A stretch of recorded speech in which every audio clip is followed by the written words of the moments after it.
All right, then, without wasting any time, I'm straight away going to start with the next lesson in this course. This, guys, is going to be the most holistic and hopefully the most comprehensive and well defined researched course on English vocabulary that I'm making. And instead of referring to 10 different books and instead of referring to 10 different lessons, one lesson is telling you about something, the other lesson is telling you about something else. I have combined everything and I have put it together under one umbrella, and that is this course. Now, this lesson is basically, oops, okay, there is one and one written in different ways, but anyway, that's not the focus. The idea is that I am going to basically be sharing a couple of tips and tricks with you. So, in the subsequent lessons, whatever I teach you, if you use these tricks, if you use these tips, you can amplify your learning or your ability to remember what I teach you almost by 50 to 60%. Okay, that's my belief. And I really hope that all my followers who are watching this lesson and who genuinely want to improve their English, who want to learn how to speak better, how to communicate better in English, whether it is at their school, whether it's in their college, whether it is at their place of work, or whether it is for an exam that they want to sit for in order to improve their life and become something else. Guys, this course can really be a life changer. And trust me, I'm really not boasting here, but never mind. Okay, I'm being modest. Okay, jokes apart. The first and the most important thing that you need to remember is that you don't have to be scared. Okay, there is absolutely no place for any of my students or for any of my followers who are watching this lesson to be scared or to feel underconfident. Okay, underconfidence has no place in my lessons or in my courses.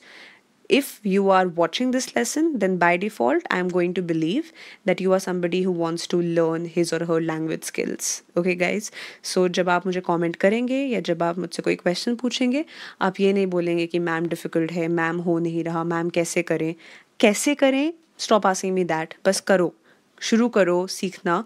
मैं जो बता रही हूँ उससे कुछ आपको जो भी समझ में आता है उसको यूज़ करो डेली लाइफ में. या so since Hindi and English are the two languages that I am supposedly a little good at, I am trying to use these two languages. For those who do not understand Hindi, I hope that my English is kind of making it easier for you to understand the course. One very important thing that I learned while I was researching for this course was that the people who we identify as English people today, right? People who belong to Great Britain, that is, जो हम बोलते हैं London में रहते हैं या फिर UK में रहते हैं, United Kingdom में, we identify those as the English people, right? But the funny thing is that even the English they did not speak English right from the beginning. So in the early, I don't know, probably 7th or 8th centuries, I was reading this somewhere. There were English actually originated and it was brought to Great Britain by certain people who were from the northwest Germany and the northern Netherlands. Okay, they came to Britain and that's how English was introduced to that region, right? So English is a borrowed language. वो through these centuries वो कैसे evolve हुई है.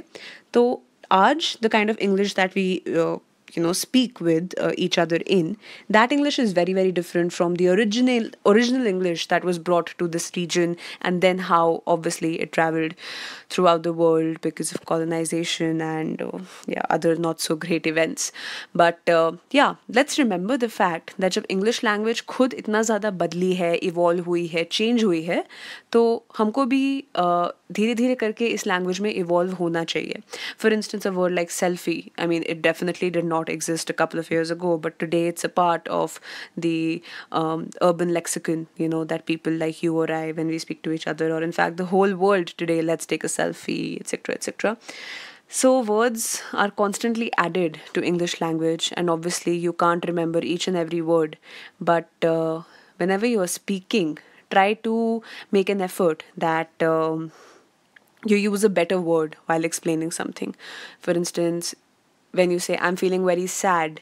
So instead of saying sad all the time, open the dictionary or the thesaurus or watch one of these lessons on Unacademy and replace it with a better word. Yeah, these are the small efforts that you need to start making Don't learn this just to clear your exams, guys. Learn this because you genuinely want to improve. Now, certain methods that can help you do this, I have listed a couple of them down. So, in future, whatever I will be teaching you, you learn those words, put those together. If it's a notebook or if it is your laptop in which you're noting all of this down, try to put a pattern to this so that you're able to remember it better. The first thing can be association, right? Now, every word that I read or every word that I come across, our mind by default associates that with certain people, events, images, etc. Whatever you can remember. For instance, a word like prolific that I have used as an example. Now, prolific, I would never remember the word prolific. Okay, I would always, if I would see it written somewhere, I would see the word prolific, but in my mind, I would read it as profile or profilic. So that was weird. But because profile is a word that we commonly see or use, so our mind maybe throws that at us first.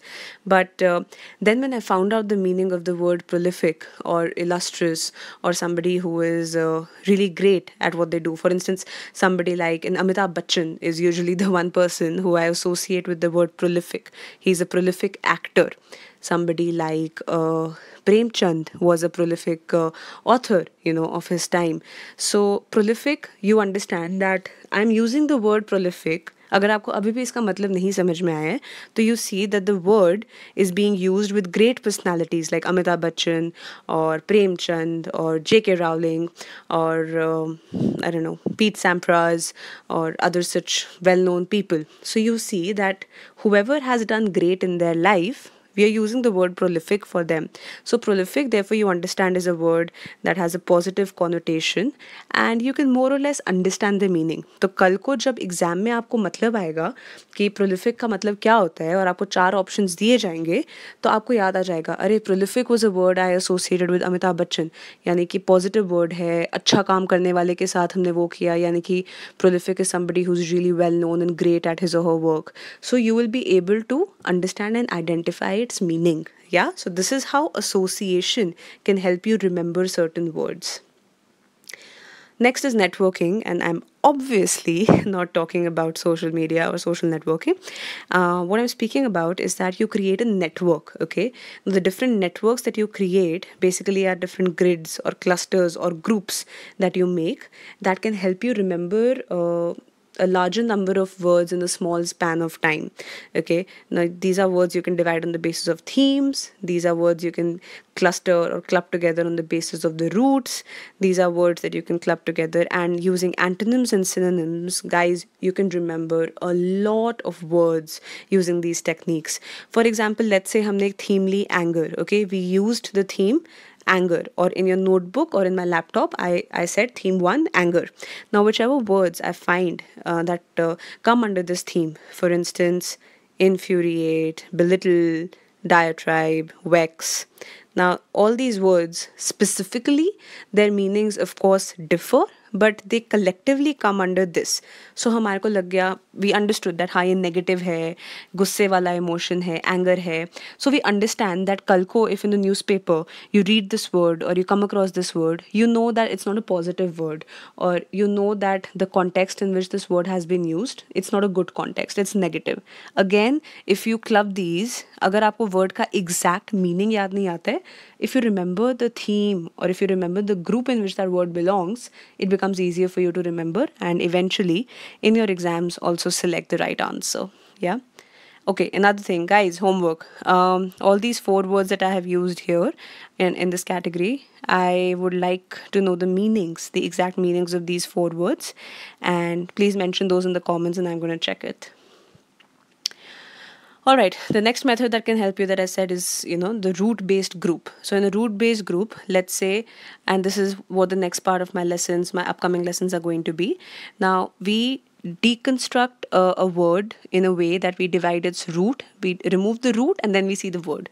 So if we know the meaning of a root that has been used in the word, we are able to learn a lot of new words and guess their meanings. For example, अगर किसी word में the root D has been used, DE, we understand that the root means down or out or apart. It's not a good, it does not have a very positive meaning. So when we see a word like debase or decline or debilitate, we know that these are words that can't be positive words. These are not happy words. So meaning becomes more or less the same or slightly different. But when you see a word that usually starts with de, you know that, yeah, it may not really be a positive word. Of course, there are other roots also in this, like dec or dec, which is of course 10 or 10th, or demo or dem, which is people. So we'll come to all of that later. But if you remember and recognize the roots of the words, and you can separate the root of the word from the remaining part, trust me, guys, you can remember these words at the drop of a hat very, very easily. Last way is dividing it into synonyms and antonyms. Let's take a look at this word lackadaisical. Now, I have not explained the meaning of this word to you over here. Let's simply take a look at the synonyms.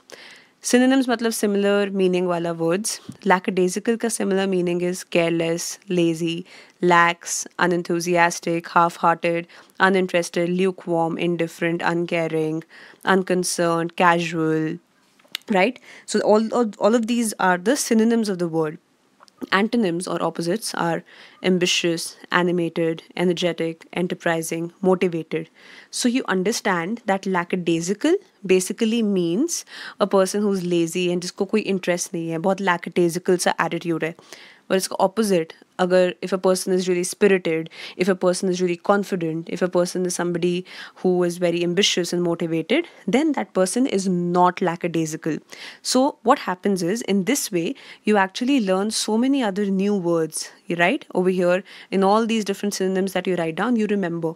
And antonyms say you understand what the word can or cannot mean. So this is also a trick that we can use that can not only help us understand the meaning of a word, but also help us remember it better.